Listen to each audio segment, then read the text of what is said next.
Good morning all of you.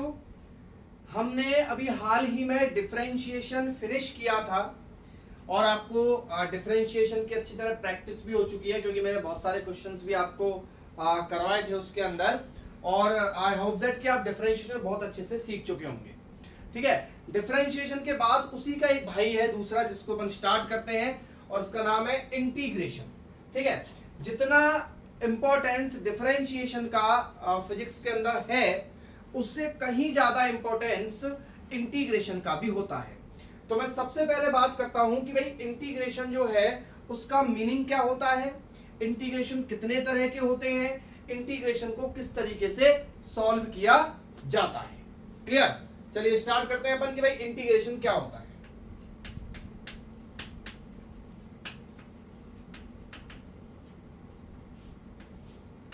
Integration देखिए, integration का अगर मैं क्या कहते हैं अपोजिट बोलूं तो उसको बोलूंगा डिसइंटीग्रेशन। ठीक है, और डिसइंटीग्रेशन का मतलब होता है टूटना, डिके होना, मतलब कि बिखर जाना। इसी तरीके से जो इंटीग्रेशन होता है उसका मतलब क्या होता है, जुड़ना। क्या होता है, जुड़ना होता है। इस इंटीग्रेशन का मतलब होता है एडिशन। अब देखिए एडिशन के आप देखते हैं कैसे कैसे, जैसे अपन बात करें भाई 2 + 3 ऐड करना है आपको, तो आप बोलोगे 5 हो गया। ठीक है, आपको 1 + 2 + 3 + 4 ऐड करना है, तो आप बोलोगे सब 10 हो गया। आपको बोलूं 1 + 2 + 3 + 4 + 5 + और ऐसे करके आपको बोला जाएगा भाई 200 तक इसको ऐड करो। तो आप इसको कैसे लिख लेंगे, समेशन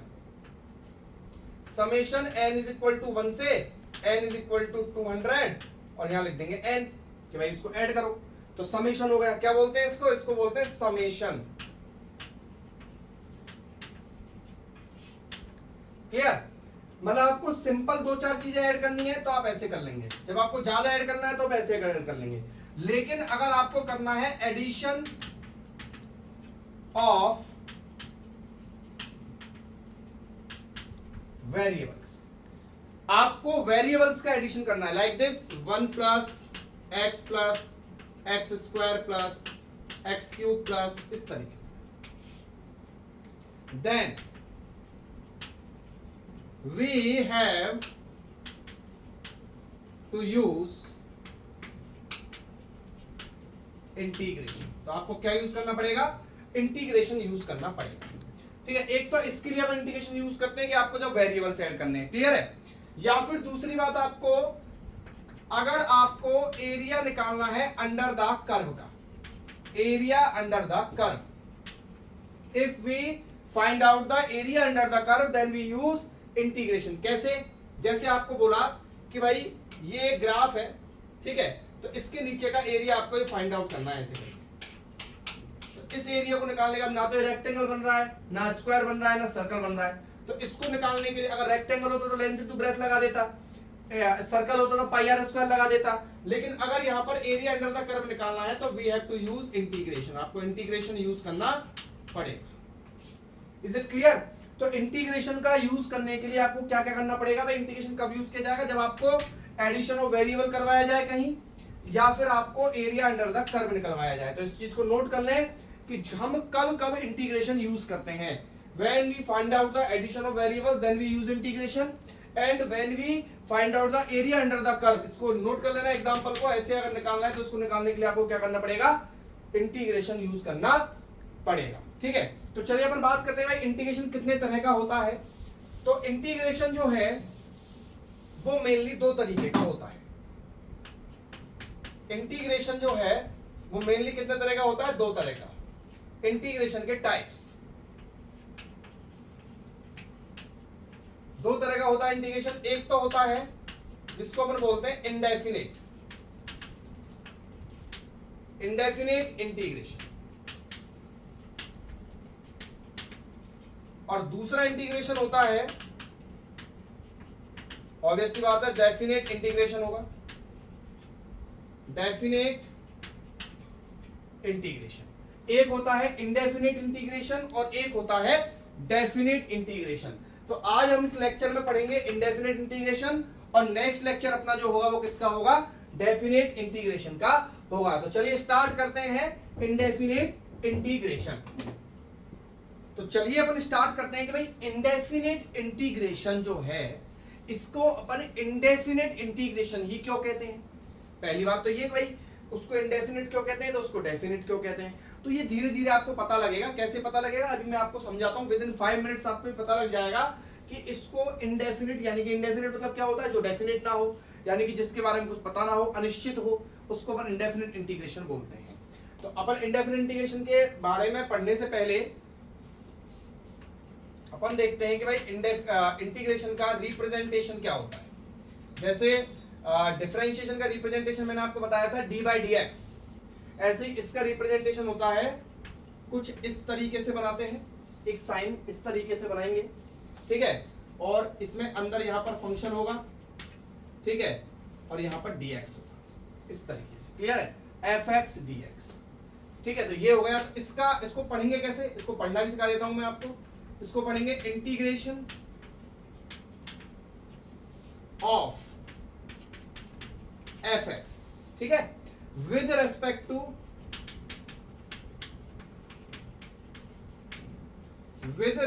टू x। समझ गए, x जैसे उसमें क्या होता था d/dx होता था, उसमें क्या होता था d/dx, तो यहां पर फंक्शन होता था तो इसके रेस्पेक्ट में कर देते, इसलिए ये वाली चीज इसमें ऊपर आ जाती है और यहाँ इस d की जगह ये आ जाता है और ये फंक्शन ऐसे और ये आ जाएगा नीचे ऐसे। क्लियर है, यानी कि इसके रेस्पेक्ट में आपको इंटीग्रेशन करना है।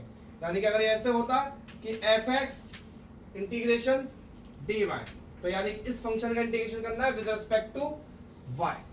क्लियर है, तो ये तो हो गया इसका रिप्रेजेंटेशन। इसको आप नोट कर लीजिएगा भाई, integration of fx with respect to वाली चीज जो है वो यहां आती है आगे, ठीक है।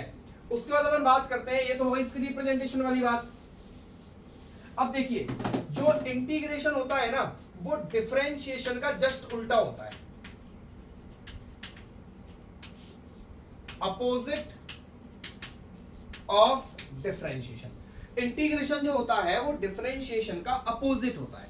अपोजिट से मतलब है जैसे मान लो आप कोई फंक्शन है fx, ठीक है, आपने इसका डिफरेंशिएशन करा और डिफरेंशिएशन करने पर मान लो आया r, आया कितना आया r, ठीक है, और अगर आप r का इंटीग्रेशन कर दोगे ना x के रेस्पेक्ट में तो वापस आपको क्या मिल जाना चाहिए, वो फंक्शन मिल जाना चाहिए। ये चीज ये समझिए आप, ये इंपॉर्टेंट चीज है कि डिफरेंशिएशन का मतलब होता है टूटना, ठीक है, डिफरेंशिएट हो जाना, और इंटीग्रेशन का मतलब होता है जुड़ना। तो दोनों अपोजिट प्रोसेस हुए दोनों, और इनकी कैलकुलेशन भी बिल्कुल अपोजिट होती है। कैसे, आपने फंक्शन fx का डिफरेंशिएशन किया और डिफरेंशिएशन करने पर आया r, कितना आया r आया, तो अगर आप इस r का वापस इंटीग्रेशन कर दोगे तो आपके पास क्या आ जाएगा, वो फंक्शन प्राप्त आपको हो जाएगा। क्लियर है, जैसे मैं आपको एक छोटा सा एग्जांपल देके समझाता हूं। छोटा सा एग्जांपल देने से पहले मैं आपको एक फॉर्मूला बताना चाहूंगा, क्योंकि इंटीग्रेशन करने के लिए आपको एक फॉर्मूला भी आना चाहिए, और वो फॉर्मूला है, पहला फॉर्मूला जो है वो है इंटीग्रेशन ऑफ x की पावर n dx। क्या है, x की पावर n dx, यानी कि x की पावर n का विद रेस्पेक्ट टू x। तो इसका फॉर्मूला होता है बच्चों x की power n+1 upon n+1 plus n+1 upon n+1, ठीक है। ये इस तरीके से इसका अपन इंटीग्रेशन करते हैं। यानी कि उसमें क्या होता था, x की पावर n का nx n-1 हो जाता था। इसमें क्या होगा, x की पावर n का x की पावर n+1 अपॉन n+1। अब देखिए एक छोटा सा एग्जांपल मैं आपको बताता हूं कि जैसे x की पावर 5 dx, तो क्या होगा, x की पावर 5+1 अपॉन 5+1, ठीक है, तो ये हो जाएगा x की पावर 6 अपॉन 6, ठीक है। इस तरीके से उसका इंटीग्रेशन कर देंगे अपन। अब देखिए मैंने बोला कि भाई डिफरेंशिएशन और इंटीग्रेशन जस्ट अपोजिट प्रोसेस होती हैं, ठीक है। तो अपन एक काम करते हैं, यहां पर मैं एक ले रहा हूं 3x स्क्वायर, या फिर एक काम करो 3x क्यूब ले, ठीक है, 3x क्यूब अपन ने ले लिया, फिर x क्यूब भी ले लेते हैं अपन, x क्यूब ले लो, x क्यूब है। अब x क्यूब का जब आप डिफरेंशिएशन करोगे तो क्या आएगा, 3x स्क्वायर, कितना आएगा, 3x स्क्वायर आएगा। अब आप 3x स्क्वायर का इंटीग्रेशन करो विद रिस्पेक्ट टू x, तो आपको क्या मिलना चाहिए, आपको एक्स क्यूब मिलना चाहिए अकॉर्डिंग टू परिभाषा। ठीक है, तो देखिए 3 तो एज इट इज रहेगा, एक्स स्क्वायर किसका इंटीग्रेशन करना है, एक्स स्क्वायर का इंटीग्रेशन करना है। क्लियर है, तो एक्स स्क्वायर का इंटीग्रेशन करेंगे तो क्या आ जाएगा, एक्स की पावर 2 प्लस 1 अपॉन 2 प्लस 1। ठीक है, और 3 आगे रहेगा ही रहेगा, कितना हो जाएगा 3x क्यूब अपॉन 3। तो 3 से 3 कट जाएगा, क्या आएगा x क्यूब आएगा। कितना आया, x क्यूब आया। वापस वही चीज मिली नहीं मिली, बोलो आप। क्लियर, आप दोबारा देखिए मैं क्या समझा रहा हूं आपको, कि जब आप यहां पे इसका इंटीग्रेशन करोगे तो 3 as it is, x square का इंटीग्रेशन होता है x क्यूब अपॉन 3। ठीक है, आपको सीधा से हिसाब रखो भाई, एक पावर बढ़ा दो और उतना ही नीचे लिख दो, एक पावर बढ़ा दो उतना ही नीचे लिख दो। तो देखो x 5 था तो 6 अपॉन 6 हो गया, x स्क्वायर है तो 3 अपॉन 3 हो जाएगा। क्लियर है, 3 से 3 कैंसिल हो जाएगा, तो क्या आया आपके पास, आपके पास आया x क्यूब। तो देखो वापस वही फंक्शन मिल गया आपको। अब आपको यहां से क्लियर हो गया कि अगर आप किसी भी फंक्शन का डिफरेंशिएशन करते हैं तो जो चीज आपको मिलती है उसका इंटीग्रेशन करने पर आपको वापस वही फंक्शन मिल जाएगा। लेकिन इसमें एक थोड़ी सी प्रॉब्लम क्रिएट हो जाती है, कैसे देखिए, डी बाई डी एक्स ये होता है एक्स क्यूब प्लस 4, क्या होता एक्स क्यूब प्लस 4। अब जब आप इसका इंटीग्रेशन करोगे तो क्या हो जाएगा 3x स्क्वायर प्लस 4 का तो 0 होता है सर। किसी भी कांस्टेंट का इंटीग्रेशन क्या होता है, जीरो, डिफरेंशिएशन क्या होता है, 0 होता है। अब आप इस 3x स्क्वायर का करते हैं, इस वाले 3x स्क्वायर का, तो आपको क्या मिलना चाहिए, x क्यूब प्लस 4 मिलना चाहिए। लेकिन जब आप इसका करोगे तो आपको मिलेगा तो केवल क्या, x क्यूब, ये कर रखा है मैंने ऊपर, तो 4 तो मिला ही नहीं। अच्छा, उसी तरीके से D by D x x cube plus 10 होता है, क्या होता है इसका इंटीग्रेशन, अभी भी 3x स्क्वायर होता है डिफरेंशिएशन। तो वापस आप इसका इंटीग्रेशन करते, इस 3x स्क्वायर का इंटीग्रेशन करते जो आपको इस वाले फंक्शन से मिला है, तो अभी आपको x क्यूब ही मिलता। मतलब एक गड़बड़ी हो रही है, क्या गड़बड़ी हो रही है कि सर अगर कोई फंक्शन में साथ में कांस्टेंट है तो वो कांस्टेंट हमको यहाँ नहीं मिल पा रहा है, इसलिए मैं क्या करूंगा, उसके सम्मान में यहां पर c लगा दूंगा। क्या लगा दूंगा, c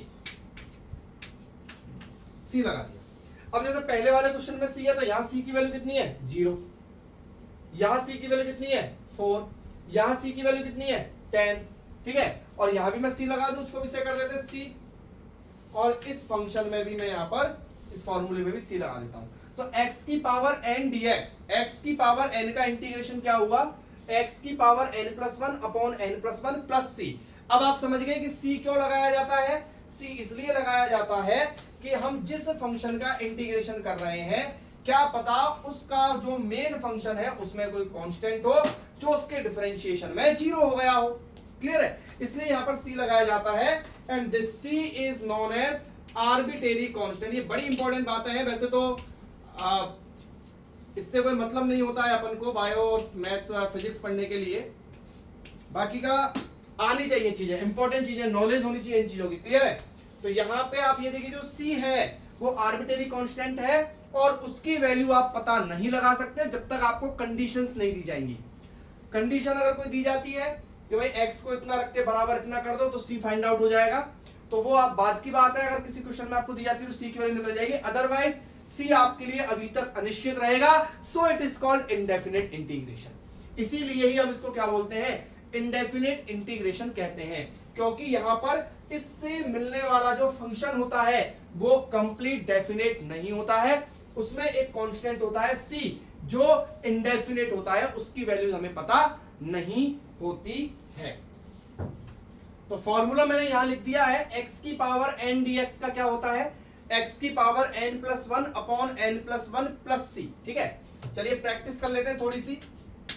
इंटीग्रेशन x की पावर 7 dx, तो डायरेक्ट अगर अपन बात करें तो अपन को क्या है, n plus 1 upon n plus 1, एक पावर बढ़ा देनी है उतने नीचे लिख देना है, यानी कि x की पावर 8 अपॉन 8 प्लस c। बोलो सही बात है, x की पावर 8 अपॉन 8 प्लस c। ठीक है, c क्यों लगाया पता है। अगला क्वेश्चन, x की पावर 11 dx, बोलो क्या होगा, x की पावर 12 अपॉन 12 प्लस c। और देखते हैं, x की पावर 9 dx, x की पावर 10 अपॉन 10 प्लस c। बच्चे तो है नहीं है अपन, है ना, तो ये इतना तो समझ में आ ही गया होगा आपको। चलिए आगे बढ़ते हैं, थोड़ा डिफरेंट लेते हैं। 1/x की पावर 9 dx, इसके बारे में चर्चा करते हैं। 1/x की पावर 9 dx, ठीक है। तो 1/x की पावर 9 dx, तो देखिए इसको लिख सकता हूं मैं x की पावर -9 dx, लिख सकते हैं ऊपर लाके। तो ये हो जाएगा आपका x की power -9 plus 1 upon -9 plus 1 plus c। बोलो भाई n+1 अपॉन n+1, तो x की पावर -8 अपॉन -8 प्लस c। तो इसको लिखा जा सकता है माइनस का 1/8 x की पावर 8। बोलो सही बात है नहीं? माइनस का माइनस तो है ही है, 8 नीचे है ही है, और ये x की पावर 8 नीचे आ जाएगा प्लस c। क्लियर? तो ये हो जाएगा आपका माइनस का 1/8 x की पावर 8। और देखिए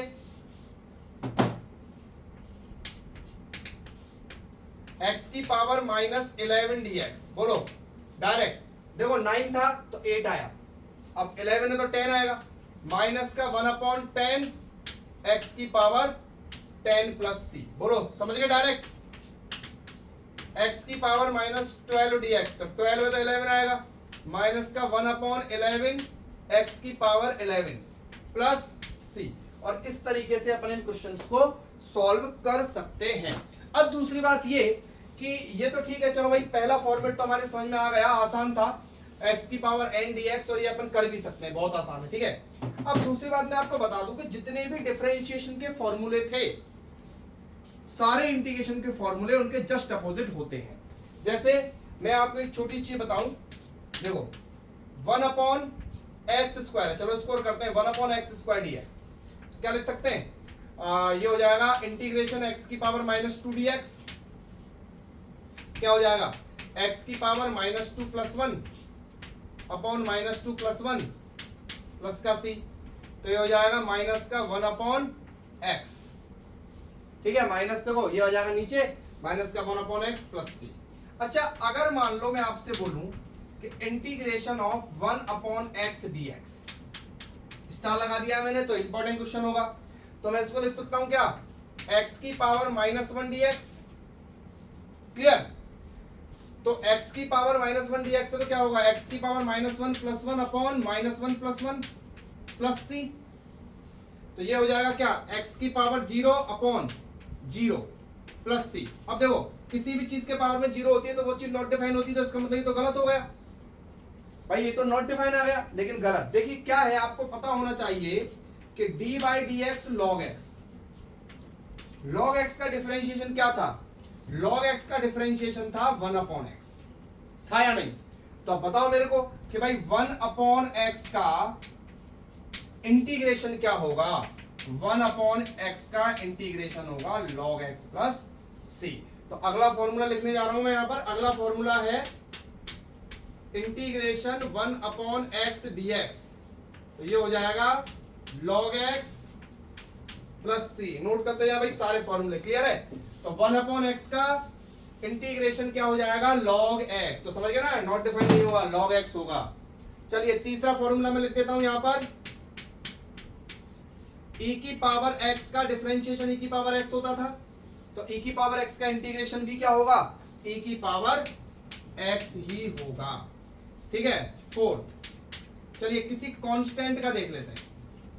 देखिए क्या है, कांस्टेंट को मैं यहां लिख देता हूं p, लिख देता हूं कांस्टेंट को p, कोई कांस्टेंट है p, ठीक है।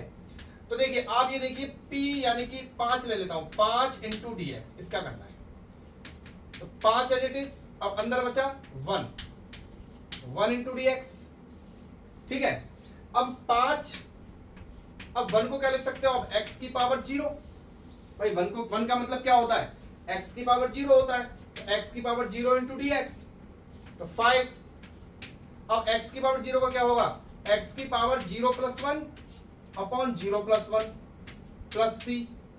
क्या हुआ 5, ये 0 प्लस 1 1 हो गया, ऊपर क्या आया x, तो 5x प्लस c।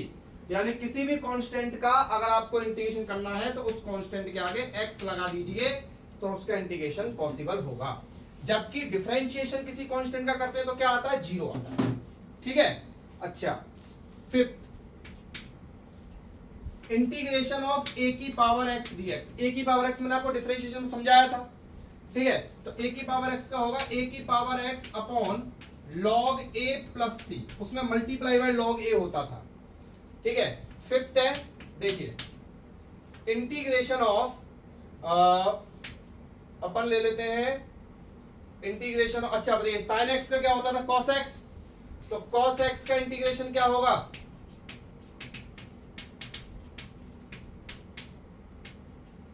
माइनस का sine x plus c, sorry plus का sine x plus c. Integration of sine x dx, cos x का क्या होता था, माइनस का साइन एक्स, तो साइन एक्स का क्या होगा, माइनस का कॉस एक्स प्लस सी।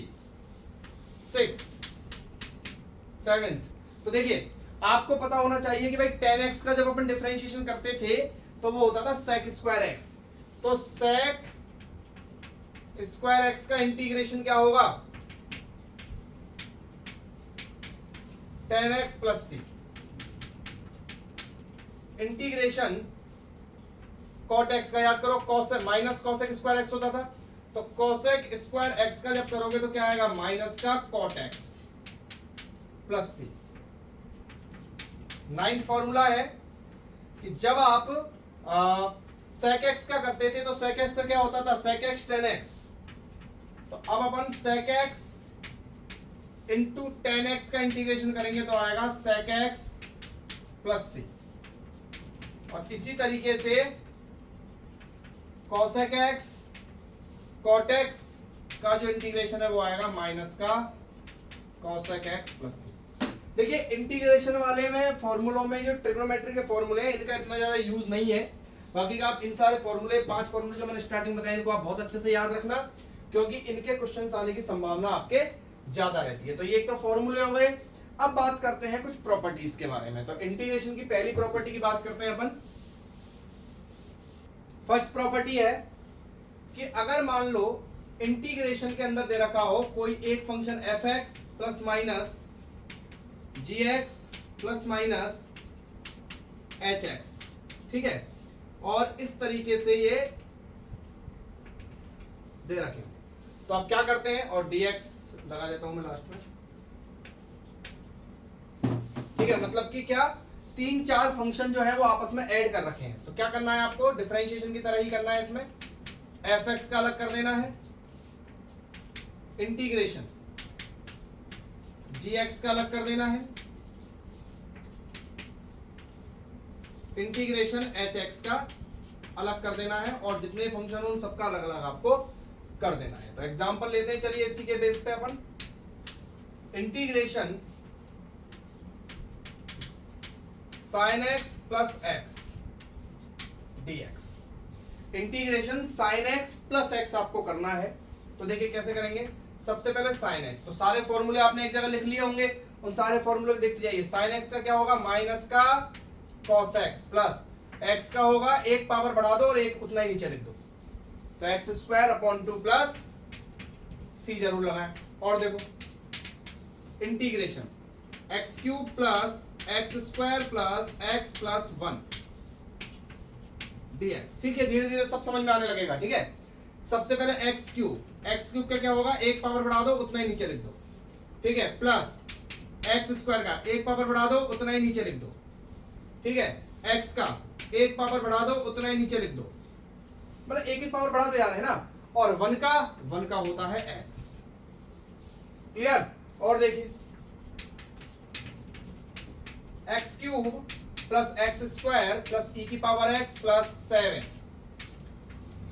dx करें। तो एक्स क्यूब की बात करते हैं, तो एक्स क्यूब का हो जाएगा x की पावर 4 अपॉन 4, एक्स स्क्वायर का हो जाएगा x cube upon 3 plus e की पावर x का हो जाएगा ई की पावर x, और 7 का हो जाएगा 7x। 7 का क्या हो जाएगा, 7x, तो 7x प्लस c, क्लियर। यानी कि आपको अगर कोई भी फंक्शन है तो आपको सीधे सीधे फॉर्मूले याद होने चाहिए, ठीक है। तो अगला क्वेश्चन ले लेते हैं, देखिए root x plus 1 upon x plus 3 dx। Clear? तो कैसे करेंगे इसको? Root x. अब देखिए रूट एक्स का भी आपको पता होना चाहिए, रूट एक्स का मतलब होता है एक्स की पावर 1/2। तो इसका इंटीग्रेशन क्या हो जाएगा? इसका इंटीग्रेशन करेंगे तो अपन एक्स की पावर 1/2 प्लस 1/1/2 प्लस 1, ठीक है, यानी कि x की पावर ऊपर आ जाएगा 3/2 और नीचे आ जाएगा 3/2, तो ये हो जाएगा 2/3 x की पावर 3/2। क्या हो जाएगा रूट एक्स का? 2/3 x की पावर 3/2, ठीक है बच्चों, प्लस 1/x का क्या होता है? log x, प्लस 3 का 3x प्लस c। तो इस तरीके से अपन इन क्वेश्चंस को सॉल्व कर सकते हैं। तो फर्स्ट प्रॉपर्टी के बेस पे कुछ क्वेश्चंस मैंने यहां पर लिखे हैं, x² plus sign x plus cos x, दूसरा है x की पावर 5 प्लस x की पावर 4 cos x प्लस 7, तीसरा है a की पावर x प्लस a की power x plus cos x plus 1/x, चौथा है x² plus x plus 1/x, 3 plus e की power x sec x tan x। ये 5 question अगर आप कर लोगे तो आपको क्लियरली यहाँ पर हो जाएगा कि इंटीग्रेशन का यूज अपन को कैसे करना होता है। चलिए अपन आगे बात करते हैं। इसके बाद नेक्स्ट अपना टॉपिक जो है वो है प्रॉपर्टी नंबर सेकंड। तो प्रॉपर्टी नंबर सेकंड जो यहाँ पर बनने वाली है वो ये है इंटीग्रेशन की। प्रॉपर्टी नंबर सेकंड जो अपनी होगी वो क्या होगी? देखिए, अगर मान लो किसी भी इंटीग्रेशन में, ये आपको पहले से पता है, कोई भी कांस्टेंट का मल्टीप्लाई हो रहा है तो क्या होता है कि वो कांस्टेंट बाहर आ जाता है और केवल हमको इंटीग्रेशन करना होता है उस फंक्शन का, ठीक है। आसान है, मैं एक एग्जांपल, 2-3 एग्जांपल ले लेता हूं, 2 एग्जांपल से आपको एक्सप्लेन कर देता हूं। देखिए 3x³ प्लस या 3x² प्लस 2x प्लस 1, इसका इंटीग्रेशन आपको करना है, ठीक है। तो कैसे करेंगे भाई? 3 तो एज इट इज, x² का क्या होगा? x³ प्लस, ऐसी तरीके से 2 यूज हो रहा है तो 2 एज इट इज, x का हो जाएगा x²/2, ठीक है, प्लस, और 1 का क्या होता है? 1 का तो x होता है, साथ में क्या आएगा? प्लस का c आएगा। 3 से 3 कैंसिल, 2 से 2 कैंसिल, क्या आया? x³ plus x² plus x plus c, ठीक है बच्चों। अगला देखो, इंटीग्रेशन 7e की power x plus 6/x dx, इसका करना है। तो देखिए 7 तो एज इट इज रह जाएगा, है ना, e की पावर x का e की पावर x हो जाएगा, प्लस 6 एज इट इज रह जाएगा, बचा क्या? 1/x बचा, और 1/x का क्या होता है बच्चों? log x प्लस c आ जाएगा, ठीक है। और देखते हैं, एक और बताता हूं आपको, देखो integration 3x³ plus 4x plus 3 sin x dx, ये है। तो 3x³ तो 3 तो एज इट इज रहेगा, x³ क्या हो जाएगा? x4/4 प्लस 4, x का हो जाएगा x²/2 प्लस 3 का एज इट इज, और sin x का क्या होता है? माइनस का cos x प्लस c। और इस तरीके से अपन प्रॉपर्टी नंबर 3 का यूज कर सकते हैं। तो इंटीग्रेशन में नॉर्मली आपको यहीं तक 11th क्लास में ज्यादातर पूछा जाता है, लेकिन फिर भी मैं आपको एक टॉपिक और समझा देता हूं जो इंपॉर्टेंट है थोड़ा सा। देखिए, मैंने आपको एडिशन सिखा दिया और सब्ट्रैक्शन सिखा दिया। भाई एडिशन हो तो अलग अलग कर दें, सब्ट्रैक्शन हो तो भी अलग अलग कर दें, लेकिन प्रॉपर्टी नंबर 3 जो है वो इंडेफिनिट इंटीग्रेशन की एक बहुत इंपॉर्टेंट प्रॉपर्टी है, और इस प्रॉपर्टी का यूज 12th क्लास में एक चैप्टर में हुआ है, ठीक है। तो इसलिए मैं आपको ये प्रॉपर्टी सिखा देता हूं, बहुत इंपॉर्टेंट है, ठीक है। और इसको बोलते हैं मल्टीप्लिकेशन ऑफ फंक्शंस, यानी कि u इंटू v, ठीक है। मैंने आपको डिफरेंशिएशन में u इंटू v सिखाया था, उसमें मैंने आपको बताया था u को एज इट इज रख दें, फिर v का डिफरेंशिएशन कर दें, फिर v को एज इट इज रख दें और u का डिफरेंशिएशन कर दें और प्लस लगा दें बीच में, ठीक है। लेकिन यहां पे जब आपको इंटीग्रेशन करना है u इंटू v का, तो आपको ऐसे नहीं करना है, इसके लिए अलग फॉर्मूला होता है। और वो क्या फॉर्मूला होता है अलग देखना भाई कैसे होता है। u को एज इट इज रख देंगे, फिर उसके बाद v का इंटीग्रेशन कर देंगे। क्या किया, u को एज इट इज रखा, v का इंटीग्रेशन कर दिया, माइनस लगाएंगे, फिर क्या लगाएंगे, माइनस। अब लगाएंगे इंटीग्रेशन और इसमें u का डिफरेंशिएशन करेंगे। किसका डिफरेंशिएशन करेंगे, u का डिफरेंशिएशन करेंगे और फिर मल्टीप्लाइड बाय इंटीग्रेशन करेंगे v का वापस और फिर पूरे का इंटीग्रेशन वापस। बहुत ही कितना इंपॉर्टेंट फॉर्मूला बन गया है, u vdx minus du by dx vdx into dx। Use कैसे करना है वो मैं आपको सिखा देता हूं। देखिए सबसे पहले तो दिक्कत इसमें क्या आती है, जैसे क्वेश्चन ले लेते हैं अपन, integration x into sine x dx। अब इसमें से दो फंक्शन है, एक तो x है और दूसरा क्या है, साइन x है। एक तो x फंक्शन हो गया और दूसरा क्या होगा बच्चों, साइन x हो गया। क्लियर है, तो x और साइन x में किसको u मानना है और हमको किसको v मानना है। क्लियर है, तो अपन क्या करेंगे कि सबसे पहले आपको यहां पर यूज करना पड़ेगा एक ट्रिक जिसको अपन बोलते हैं आइलेट। आइलेट मतलब आई मतलब इनवर्स, एल मतलब लॉगरिथम, ए मतलब एल्जेब्रिक, टी मतलब ट्रिग्नोमेट्री और ई मतलब एक्सपोनेंशियल। लिख लें आप, आई मतलब इनवर्स, एल मतलब लॉगरिथम, ए मतलब एल्जेब्रिक, टी मतलब ट्रिग्नोमेट्री और ई मतलब एक्सपोनेंशियल फंक्शन। ठीक है, एक्सपोनेंशियल फंक्शन में कौन कौन से आते हैं पता है ना, ई की पावर एक्स, ए की पावर एक्स, ट्रिग्नोमेट्री में आता है sine theta cos theta, algebraically में आता है एक्स एक्स स्क्वायर, लॉगरिथम में आता है लॉग और इनवर्स में आता है साइन इनवर्स एक्स। ये तो बाद में काम आएगा, अभी आपको कोई दिक्कत नहीं है इसमें, तो बाकी के नीचे चारों वाले याद होनी चाहिए आपको।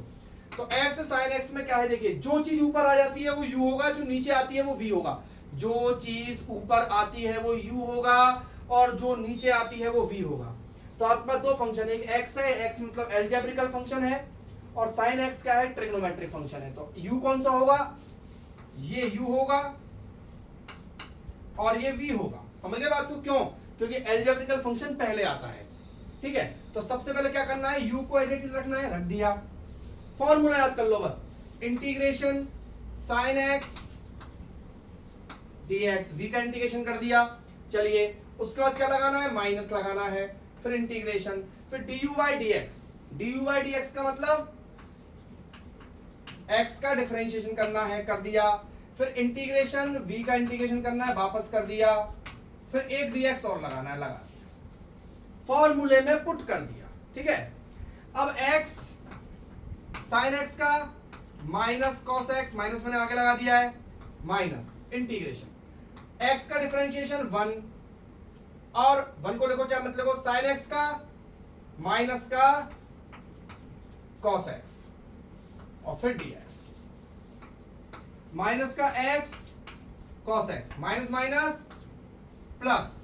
अब sin x cos x का integration sin x plus c and what is answer, minus x cos x plus sin x plus c। चलिए एक और क्वेश्चन देखते हैं, आपको और समझ में आएगा धीरे धीरे। तो कुछ नहीं करना है, बाकी का आपको इंटीग्रेशन करना आता है तो बहुत आसान है। ठीक है, देखिए x e की पावर x dx, ये। अब इसमें से आपको u क्या मानना है, u आपका ये हो जाएगा और v आपका ये हो जाएगा, क्योंकि एक्सपोनेंशियल फंक्शन नीचे नीचे आते हैं। ठीक है, सबसे पहले क्या करना है, x को एज इट इज रखा, इंटीग्रेशन e की power x dx minus integration x का डिफरेंशिएशन किया। ठीक है, इंटीग्रेशन e की power x dx into dx, x e की पावर x का e की पावर x माइनस x का डिफरेंशिएशन 1, क्या बचा, e की पावर x का e की पावर x, देखो ये 1 इंटीग्रेशन e की पावर x का e की power x into dx, x e की पावर x माइनस e की power x plus c, e की पावर x कॉमन, क्या बचा, x minus 1 plus c। Clear, चलिए एक थोड़ा सा टफ क्वेश्चन आपको समझा देते हैं, इसमें आपको बिल्कुल क्लियर हो जाएंगी सारी चीजें। देखिए कैसे, x स्क्वायर e की power x dx।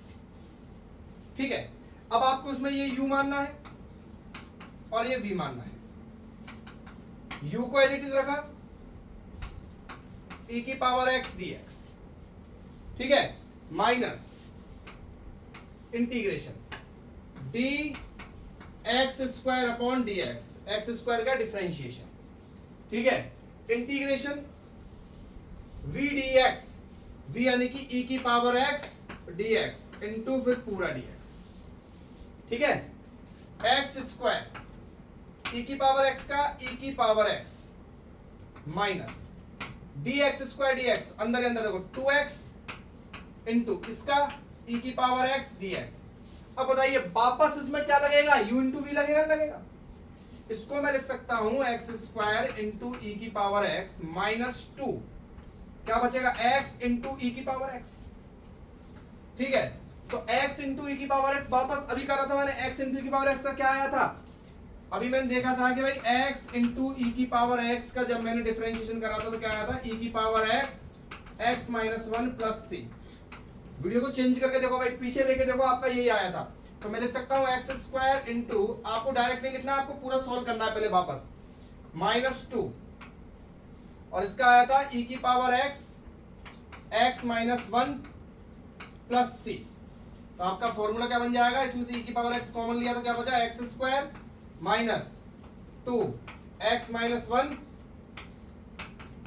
Plus c. लेकिन मैं विश्वास दिलाता हूं इतने टफ क्वेश्चन फिजिक्स के अंदर आपसे नहीं पूछे जाएंगे, क्लियर है। ये अपना आज खत्म होता है इंडेफिनिट इंटीग्रेशन कंप्लीट। तो इंडेफिनिट इंटीग्रेशन कंप्लीट हुआ, अपना अगला लेक्चर जो होगा वो डेफिनिट इंटीग्रेशन का होगा। मैं आपको कुछ होमवर्क इसके अंदर से दे देता हूं जिसको आपको अपनी फेयर कॉपी में सॉल्व कर लेना है, ठीक है। Integration x square sine x dx, दूसरा है integration x cos x dx, तीसरा है integration x square cos x dx, fourth है x क्यूब e की पावर x dx। मजा आ जाएगा इस क्वेश्चन में आप करेंगे जब। और अगला है sin x plus cos x into e की पावर x dx। ये भी बहुत इंपॉर्टेंट क्वेश्चन बनेगा आपके लिए, ठीक है, ये हो जाएगा। तो इस तरीके से अपन ने आज इंडेफिनिट इंटीग्रेशन कंप्लीट कर लिया। इसको देखते रहिए, पढ़ते रहिए, और इंटीग्रेशन में जितनी आप प्रैक्टिस कर सकते हैं, कहीं से भी आपको क्वेश्चन मिले, लेकिन हाँ फिजिक्स के ही क्वेश्चन करना, क्योंकि इंटीग्रेशन तो मैथ्स में बहुत बड़ा होता है, उसमें अपन को नहीं जाना है। अपन को तो केवल और केवल कहाँ रहना है, फिजिक्स के अंदर रहना है। फिजिक्स का जितना, अगर आप ये वीडियो बहुत ध्यान से देख लेते हैं, समझ लेते हैं, तो फिजिक्स का इंटीग्रेशन कंप्लीट हो चुका है आपका, ठीक है। Thank you.